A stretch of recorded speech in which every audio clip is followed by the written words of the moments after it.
Ya, Assalamualaikum warahmatullahi wabarakatuh. Kami dari kelompok 10 dengan anggota saya sendiri, Intan Novitasari, Nuria Hidayanti, dan Veronica Amelia. Kami akan membawakan materi yang berjudul Peran Sumber Daya Alam dalam Pembangunan Nasional. Peranan sumber daya alam dan lingkungan hidup sangat penting dalam pembangunan nasional, baik sebagai penyedia bahan baku bagi pembangunan ekonomi maupun sebagai pendukung sistem kehidupan.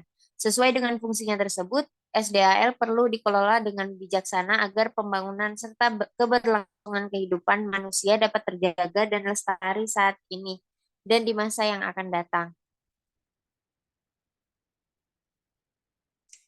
Pembangunan SDAL yang mendukung pembangunan ekonomi dijabarkan dalam tiga prioritas, yaitu satu, peningkatan ketahanan pangan dan revitalisasi pertanian, perikanan, dan kehutanan. Dua, peningkatan ketahanan dan kemandirian energi. Tiga, peningkatan pengelolaan sumber daya mineral dan pertambangan.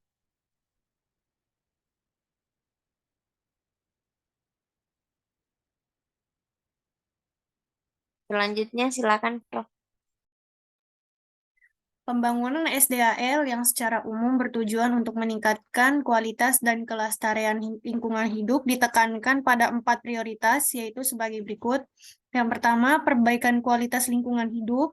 Yang kedua, peningkatan konservasi dan rehabilitasi sumber daya hutan. Yang ketiga, peningkatan pengelolaan sumber daya kelautan. Yang keempat, peningkatan kualitas informasi iklim dan bencana alam, serta kapasitas adaptasi dan mitigasi perubahan iklim. Next. Sumber daya alam yang dimanfaatkan manusia dibedakan menjadi sumber daya alam hayati dan non-hayati.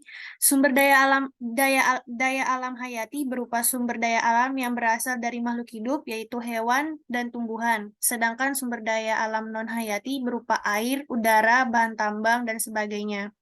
Sebagian besar sumber daya alam nabati di negara kita berfungsi sebagai tanaman budidaya pangan, sandang, bahan baku kayu olahan, dan obat-obatan. Sedangkan sumber daya alam hewani digunakan sebagai sumber pangan. Dalam hal ini, pangan digunakan untuk memenuhi kebutuhan manusia untuk makanan sehari-hari, misalnya ikan, hewan ternak, dan lainnya.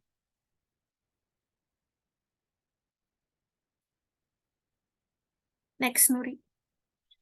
Kawasan konservasi mempunyai karakteristik sebagai berikut. Yang pertama, karakteristik keaslian atau keunikan ekosistem atau hutan hujan tropis atau tropical rainforest yang meliputi pegunungan, dataran rendah, rawa gambut, dan pantai. Dua, habitat penting atau ruang hidup bagi satu atau beberapa spesies flora dan fauna khusus yaitu endemik, hanya terdapat di suatu tempat di seluruh muka bumi, langka atau terancam punah seperti harimau, orang hutan, badak, gajah, beberapa jenis burung seperti elang, garuda atau elang Jawa, serta beberapa jenis tumbuhan seperti ramin. Jenis-jenis ini biasanya dilindungi oleh peraturan perundang-undangan. Yang ketiga, tempat yang memiliki keanekaragaman plasma nutfah alami. Yang keempat, lanskap atau bentang alam atau ciri geofisik yang bernilai estetik atau saintifik. Yang kelima, fungsi perlindungan hidrologi, misalnya tanah, air, dan iklim global. Yang terakhir, pengusahaan wisata alam yang alami atau danau, pantai, keberadaan satwa liar yang menarik. Selanjutnya bisa dibacakan oleh Nuria.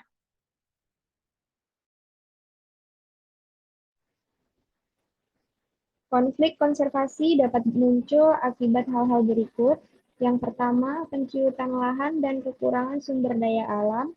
Kedua, pertumbuhan jumlah penduduk meningkat dan permintaan pada SDA meningkat.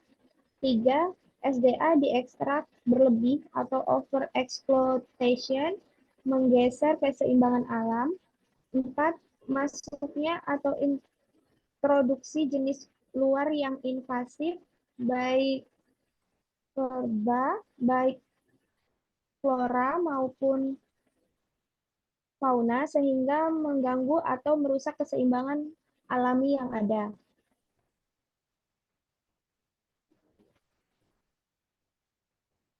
Selanjutnya, konflik konservasi akan semakin parah jika pertama, SDA berhadap dengan batas politik, misalnya daerah resapan dikonversi untuk HTI dan HPH akibat kepentingan politik dan ekonomi. Kedua, pemerintah dengan kebijakan tanah ruang atau program jangka panjang yang tidak berpihak pada prinsip pelestarian SDA dan lingkungan. Tiga, perambahan dengan latar belakang kepentingan politik untuk mendapatkan dukungan suara dari kelompok tertentu dan suara sebagai sumber keuangan ilegal. Berdasarkan pada hal tersebut di atas, maka konservasi sumber daya alam dapat memiliki peran penting dalam konteks perencanaan wilayah.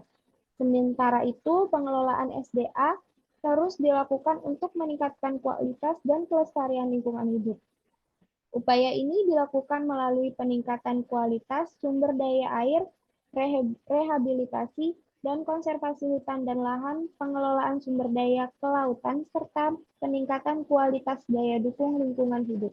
Dengan semakin meningkatnya isu perubahan iklim global, upaya adaptasi dan mitigasi terhadap perubahan iklim terus meningkat.